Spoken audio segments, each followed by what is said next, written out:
தமிழ் சமூகத்திற்கு ஒரு நற்செய்தி என்னன்னு கேட்டிங்கன்னா, ஒரு வீடியோ தொடர் இன்னைக்கு ஆரம்பிக்க போகிறோம்.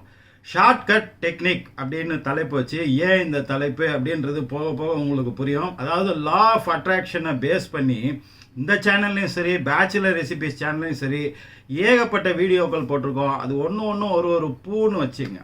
இது கூட சேர்த்து புதிய பல்வேறு விதமான பூக்களையும், புதிய செய்திகள், ஆச்சரியமான நம்ப முடியாத செய்திகளையும் சேர்த்து கோர்த்து ஒரு மாலையாக்கி இந்த தமிழ் சமூகத்துக்கிட்ட ஒப்படைக்க போகிறேன்.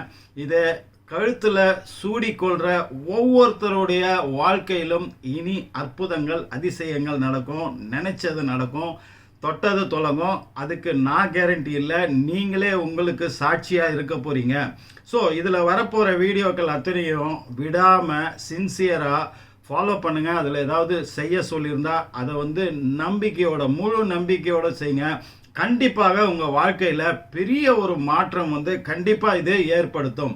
அப்படி என்னங்க விஷயம் அப்படின்னு கேட்டிங்கன்னா, நம்ம மனசில் உள்ள எல்லா கேள்விகளுக்குமே இந்த வீடியோ தொடர் விடையளிக்கும் அப்படின்னு நினைக்கிறேன் நான். அதுக்கு உங்களுடைய பங்கும் வேணும். இதை பார்த்துட்டு இருக்கும்போதே உங்கள் மனசில் ஓடக்கூடிய சிந்தனைகள், உங்களுடைய கருத்துக்கள், உங்களுடைய கேள்விகள் அத்தனையும் நீங்கள் கமெண்ட்ஸில் போட்டுக்கிட்டே இருங்க. மெயினாக லைக் பண்ணுங்கள். ஏன்னா இது எவ்வளவு பேரை சென்றடைய முடியுமோ அப்போ தான் அத்தனை பேரை போய் சென்றடைய முடியும். இதை ஒத்த கருத்துடையவங்களுக்கு இந்த வீடியோங்களை ஷேர் பண்ணுங்கள். சரி, நிறைய பேசிட்டோம். இப்போ நம்ம இந்த வீடியோவோட கண்டென்ட்டுக்குள்ளே வருவோம். அதாவது law of attraction A to Z வரைக்கும் பண்ணிட்டு நம்ம என்ன பண்ணுனா கரெக்டாக நம்ம வாழ்க்கையில் நினைச்சதெல்லாம் நடக்கும், எண்ணம் போல் வாழ்க்கை எப்படி அமையும் அப்படின்றதுக்கு இப்போ ஒரு எல்கேஜி லெவல்லேருந்து ஒரு அறிமுகம். இந்த வீடியோ தொடர் எதை பற்றினதுன்னு இப்போ அதுக்கு ஒரு செய்தி. இந்த செய்தி தொடர்ந்து அத்தனை வீடியோக்கள்லையும் வேறு வேறு கோணங்களில் நம்மளால் பார்க்கப்படும். அப்போ தான் வேறு வேறு செய்திகள் அதில் நம்ம சொல்ல முடியும். சரி, ஒரு ஊருக்கு ஒதுக்குப்புறமான ஒரு இடத்துல ஒரு ஞானி ஒரு குடியில் அமைச்சு அங்கே தவம் இருந்துட்டு இருக்காரு. இப்போ பக்கத்து டவுன்லேருந்து ஒருத்தன் அவர்கிட்ட வர்றான். அவர்கிட்ட கேட்குறான், ஐயா நான் இந்த கிராமத்தில் தங்கலான் இருக்கேன், இங்கே உள்ளவங்களை பற்றி கொஞ்சம் சொல்லுங்கள், அவங்க எப்படிப்பட்டவர்கள் அப்படின்னு சொல்லி கேட்கும்போது அவர் திருப்பி அவனை கேட்குறாரு, நீ எங்கேருந்து வரேன்? நான் பக்கத்து டவுன்லேருந்து வரேன், அங்கே உள்ள மக்கள்லாம் எப்படி அப்படின்னு கேட்குறாரு. அவர் அங்கே உள்ளவங்களாம் அயோக்கியர்கள், பொய்யர்கள், பித்தலாட்டக்காரர்கள், அடுத்தவர்களை ஏமாத்துறவங்க, துரோகம் செய்கிறவங்க அப்படின்னு நெகட்டிவான விஷயங்களாக அடுக்கிக்கிட்டே போகிறார். இப்போ அந்த ஞானி சொல்கிறாரு, இங்கே உள்ளவர்களும் அதே தான்ப்பா, நீ சொன்ன அத்தனை குணாதிசயங்களும் உள்ளவர்கள் தான் இங்கே உள்ளவர்களும் அப்படின்னோன்னா அவன் போயிடுறான். மறுநாள் அதே டவுன்லேருந்து இன்னொருத்தன் வரான். அவனும் இதே கேள்வியை கேட்குறான், இந்த கிராமத்தில் நான் தங்கலான் இருக்கேன், இங்கே உள்ளவங்களை பற்றி கொஞ்சம் சொல்லுங்கள் அப்படின்னும் போது அவரும் அதே கேள்வியை கேட்குறாரு, நீ இருந்து வந்த ஊரில் உள்ளவங்களை பற்றி நீ சொல்லு, அப்போ நான் இவங்களை பற்றி சொல்கிறேன்னு. அப்போது நான் இருந்து வந்த டவுனில் எல்லோரும் நல்லவர்கள், அடுத்தவங்களுக்கு உதவி செய்யக்கூடியவர்கள், கருணை உள்ளமுடையவர்கள், அதிகமாக பொய் பேசாதவர்கள், நம்பிக்கை துரோகம் செய்யாதவர்கள்னு ரொம்ப உயர்வாக பாசிட்டிவாக பேசுகிறான். அப்போ அந்த ஞானி சொல்கிறாரு, இந்த கிராமத்தில் உள்ளவங்களும் அதே தான்ப்பா, நீ சொன்ன அத்தனை குணாதிசயங்களும் உள்ளவர்கள் தான் இந்த கிராமத்தில் உள்ளவங்கன்னு. அப்போ அவன் போயிடுறான். இதுதான் செய்தி. இப்போ அது போனோடனே அந்த ஞானி ஒரு அர்த்தமான சிரிப்பு சிரிக்கிறாரு. அந்த அர்த்தத்துக்கு பின்னால் என்ன விஷயங்கள்லாம் இருக்குன்றதை பற்றி தான் நம்ம ஃபுல்லாகவே பேச போகிறோம்.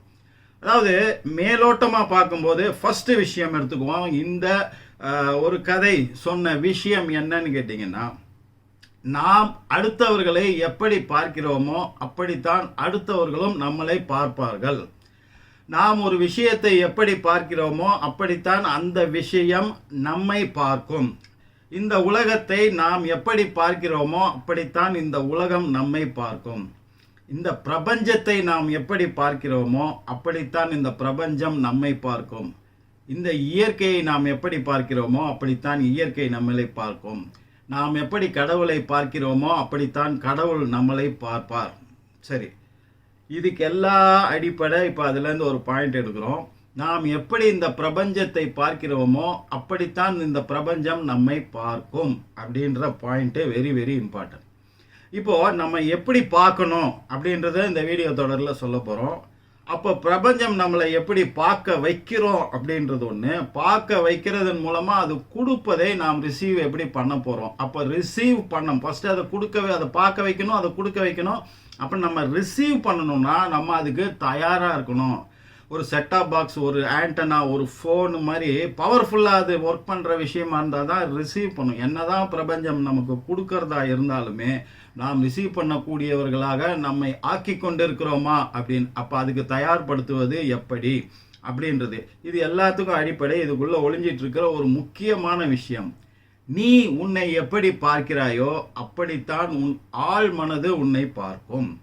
அப்போ நீ எப்படி உன்னை பார்க்கிறாயோ அதுக்கேற்ற மாதிரி ஆழ் மனதில் விஷயங்கள் பதிஞ்சு ஆழ் மனம் உன்னை பார்க்கும்போது எப்படி பார்க்குதோ அந்தந்த விஷயங்கள் தான் நடக்கும். அதுக்கேற்ற மாதிரி தான் உன்னுடைய செட்டாப் பாக்ஸ் ரெடி ஆகும். அதுக்கேற்ற விஷயங்களை தான் பிரபஞ்சம் எல்லாத்தையும் கொடுக்கும். அதில் எதை குறிப்பிட்ட இதில் ரிசீவ் பண்ணுறோம். இப்போது நம்மளுடைய டிவியில் எல்லா சேனலும் தான் வருது. ஆனால் சேனல் நம்பரை போடும்போது தேவையான சேனலை பார்க்குறோம் இல்லையா? அப்போ பிரபஞ்சத்துலேருந்து நம்ம என்ன எடுத்துக்க போகிறோன்றது நாம் நம்மை எப்படி பார்க்கிறோமோ அப்படித்தான் ஆழ்மனம் நம்மளை பார்க்கும். ஆழ்மனம் தான் பிரபஞ்சத்தோட இதில் கனெக்ட் ஆகிருக்கு. நம்ம எல்லாருமே எதன் மூலமாக கனெக்ட் ஆகிருக்கோம்னா நம்மளுடைய ஆழ்மனம், சப்கான்ஷியஸ் மைண்ட், அதன் மூலமாக தான் கனெக்ட் பண்ணியிருக்கோம். அப்போ அந்த சப்கான்ஷியஸ் மைண்டை நம்மளை எப்படி பார்க்க வைக்கணும்? சரி, இப்போ நம்ம எல்லாத்தையும் பார்க்க முடியும், நம்மளால் நம்மளையே பார்க்க முடியுமா? அது ரொம்ப ரொம்ப கஷ்டம் இல்லையா?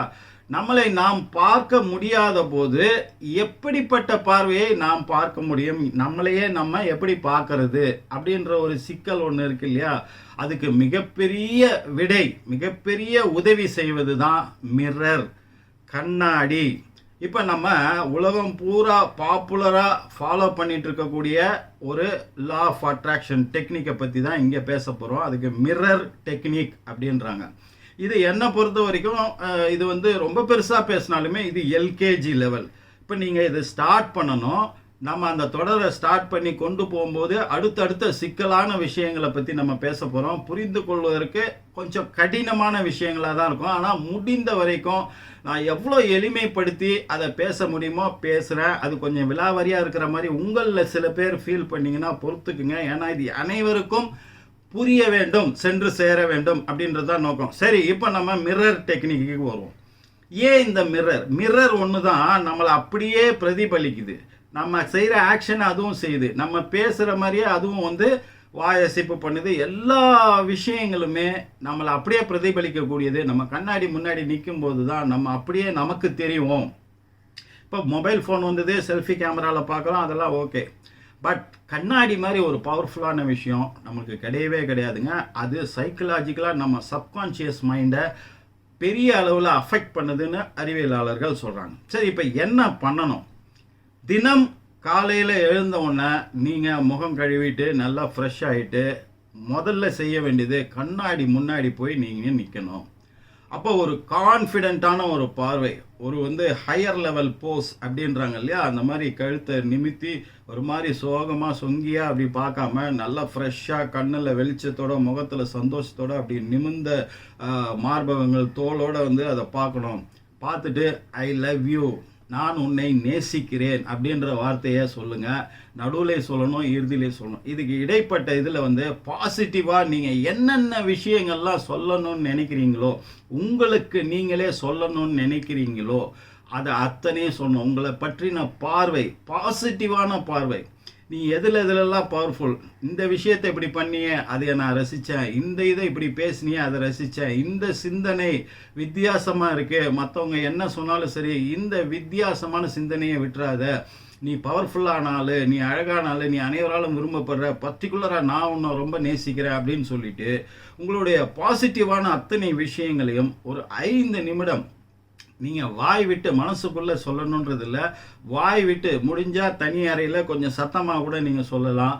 அந்த மாதிரி இதை தான் சொல்லணுன்றது இல்லைங்க. ஒவ்வொருத்தருக்கும் ஒரு பாசிட்டிவ் இருக்கும், ஒவ்வொரு சிந்தனை இருக்கும், ஒரு பேச்சு முறை ஒன்று இருக்கும் இல்லையா? உங்களுடைய முறையே அந்த ஃப்ளோலேயே நீங்கள் எதையும் திணிக்காதீங்க. அது போக நீங்கள் என்ன சாதிக்கணும், 6 மாதத்தில் என்ன சாதிக்கணும், 1 வருஷத்தில் என்ன சாதிக்கணும், ஒரு வீடு வாங்கணும், கார் வாங்கணும், பிள்ளைங்களுக்கு கல்யாணம், படிப்பு, எது வேணா இருக்கட்டும், அதெல்லாம் அசால்ட்டாக நடக்க போகுது. எந்த சிரமமின்றி சிக்கலுமின்றி நடக்க போகுது. நீ அதை சாதிக்கக்கூடியவன், நீ வல்லவன், நீ அனைவராலும் விரும்பப்படுபவன். இன்னைக்கு பர்டிகுலராக நீ ரொம்ப அழகாக இருக்க, ரொம்ப ஃப்ரெஷ்ஷாக இருக்க, ரொம்ப திறமையாக இருக்க அப்படின்னு சொல்லி கண்டினியூஸான இது உங்களுடைய சாய்ஸ்லேயே தான் நான் விடுறேன். உங்களுக்கு என்ன ஃப்ளோவில் வருமோ அதை வந்து அந்த கண்ணாடி முன்னாடி நின்று திக்கல் தடங்கள் இல்லாமல் ஒரு கான்ஃபிடென்ட்டோடு சொல்லுங்கள். அதுதான் நீங்கள் பண்ண வேண்டியது. இந்த மிரர் டெக்னிக் வந்து உங்கள் வாழ்க்கையில் கண்டிப்பாக மிராக்கல் நடக்குங்க. ஒரு நாள் பண்ணுங்கள், 2 நாள் பண்ணுங்கள், ஒரு வாரத்துக்குள்ளேயே நீங்கள் பார்த்தீங்கன்னா அடுத்தடுத்த நாளில் நீங்கள் பண்ணும்போது அன்றைக்கி நாள் வந்து எவ்வளோ சந்தோஷமாக ஹாப்பியாக ஒரே ஒரு சின்ன வெற்றியாவது உங்களுக்கு கிடைக்கிற மாதிரி அமையும். இப்போ இதுதான் எல்கேஜி லெவல். இது பண்ணால் போதுன்றது இல்லை. இப்போ அடுத்தடுத்த வீடியோ தொடர்கள் வர்றதுக்கு முன்னாடி இது தினம் ஒரு வீடியோ போடுறதுக்கு நம்ம முயற்சி பண்ணுவோம், இல்லை ஒரு நாள் விட்டு ஒரு நாள் போடுறதுக்கு முயற்சி பண்ணுவோம். ஏன்னா ஏகப்பட்ட செய்திகள், நிறைய விஷயங்கள் உங்களோட நான் பகிர்ந்துக்க வேண்டியிருக்கு.